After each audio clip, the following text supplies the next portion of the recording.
pensábamos que el conflicto iba a ser corto. De hecho, se consideraba una operación especial militar, según la doctrina, y todavía se considera como tal, según la doctrina del gobierno ruso. Y quizás ahora pues consideramos que va a ser largo y dentro de un año tengamos que rectificar otra vez nuestras previsiones. En general, cuando se produce un conflicto de esta escalada militar, política, económica, hasta cultural, es muy difícil hacer previsiones. Lo que sí sabemos es que las consecuencias son enormes en todos los ámbitos. Económicos, estamos en una situación de indeterminación. Políticos, el conflicto ha servido para que la OTAN, sobre todo Estados Unidos y Europa, se replanteen su supuesta cordialidad con Rusia. A la vez ha hecho que Rusia se acerque a aliados como Irán, como la India, como China,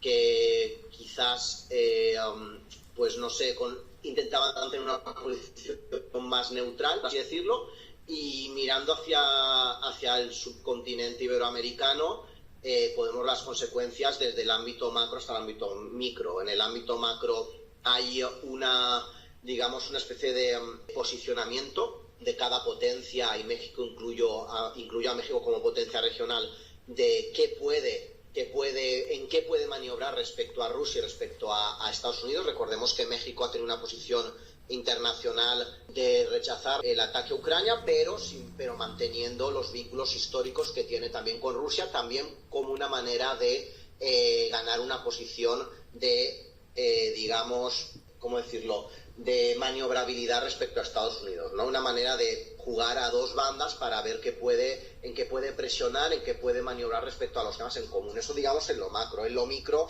pues en un lugar como Matamoros, y seguramente ustedes a lo largo de la frontera han podido ver que a la escalada de migraciones, a las cuotas de migraciones de otros lugares, como pueden ser habituales como Haití o Venezuela, se han unido también la migración de individuos de pasaporte ruso y de pasaporte ucraniano. Los rusos, sobre todo jóvenes, se habla de unos 700.000 rusos que han escapado para no ser reclutados de Rusia. No todos han venido a Iberoamérica o a México, obviamente. Y también las grandes oleadas de desplazamiento interno y externo, sobre todo, de refugiados ucranianos, familias enteras, esta vez el perfil, que han ido a Europa o que en el caso, si tienen la posibilidad o los vínculos, han iniciado un viaje transoceánico y desde Matamoros o desde otros lugares de la frontera intentan llegar a Estados Unidos, aprovechando que Estados Unidos tiene una posición benigna respecto a los refugiados políticos que huyen de la guerra, ucranianos que huyen de la guerra de su país. En una de las claves de cómo entender, digamos, un flanco más profundo de esta guerra, y es el aspecto de que venimos de diferentes situaciones de inestabilidad, sobre todo macroeconómica, ya desde 2008, y luego posteriormente con los años de pandemia que han supuesto un decrecimiento económico acelerado. En el caso de la pandemia, una cuestión de problemas con los insumos, con la logística internacional, por ejemplo, y eso ahora tampoco, obviamente, podemos descartar que el deseo de Rusia de atacar a Ucrania tenga que ver.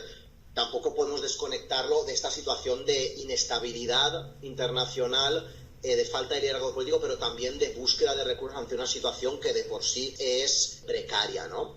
Entonces, teniendo eso en cuenta, es evidente que un gigante energético como Rusia y cómo reacciona ante las sanciones de países europeos ha afectado a nivel internacional, aunque hay que calibrar todavía cómo ha afectado. Por ejemplo, en Europa se pensaba, una de las razones por las que se pensaba que la guerra iba a ser corta es porque Rusia se esperaba que la dependencia del gas y de energía rusa dulcificara, contemporizara las medidas europeas. Eso no ha sucedido. No ha sucedido todo eso, y además Europa ha demostrado la capacidad del este de, al menos en 2022-2023, soportar las reducciones en el suministro ruso. Soportar las reducciones, digo, porque será a partir de 2023-2024 cuando se corte la dependencia definitivamente del gas ruso a Europa. Ahí ya veremos quién de las dos partes tenía más razón. Por un lado,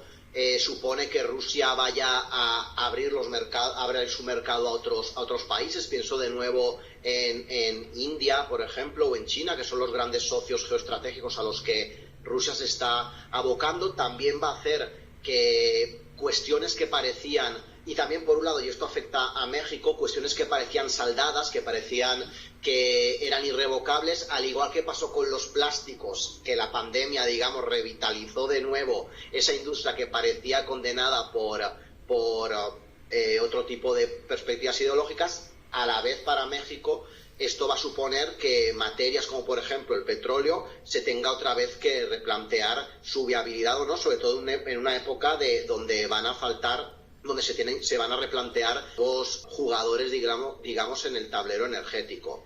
Además, eso solo en el ámbito de la energía. Otros aspectos, como pueden ser las materias primas y demás, también se van a ver afectadas por esta situación que empalma, repito, con ya rezagos de los que veníamos por los diferentes estrés a los que fueron sometidos las economías y las cadenas logísticas con la pandemia. Yo estoy pensando, por ejemplo, en la cuestión de los conductores, microchips, etcétera, de los que Rusia, por ejemplo, dependía totalmente de Occidente y que ahora tiene que reconvertir su industria hacia jugadores emergentes, como pueden ser Irán, o directamente llegar a soluciones desde nuestras perspectivas chapuceras, como pueden ser reconvertir conductores o chips directamente de materiales como pueden ser domésticos, materiales que sean adecuados para el despliegue armamentístico que todavía quiere realizar Rusia en Ucrania. Entonces, por concluir, estamos en una época de determinación todavía no estamos, en términos bélicos, un año de guerra no es nada, todavía tenemos que calibrar muchísimas consecuencias, pero lo que sí podemos estar claro es que estamos en una pendiente de escasez, en una pendiente de indeterminación, que quizás socios que sean capaces de adaptarse a esta situación y poner en balance, poner en valor los recursos de los que ya tienen, pienso de nuevo en materias como el petróleo o el carbón, pues quizás se vean beneficiadas de esta situación.